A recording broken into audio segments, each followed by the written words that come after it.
Israeli वज़ीर-ए-आज़म Netanyahu ने Iran के साथ बढ़ती कशीदगी में तहम्मुल से काम लेने का आलमी दबाव मुस्तरद कर दिया।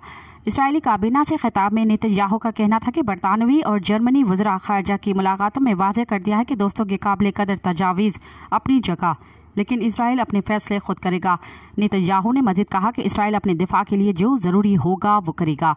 इसराइली वज़ीर-ए-आज़म से मुलाकात के बाद बरतानवी वज़ीर ख़ारजा डेविड कैमरून का कहना था कि इसराइल ने फैसला कर लिया है कि वो ईरान को इसके हमले का जवाब देगा।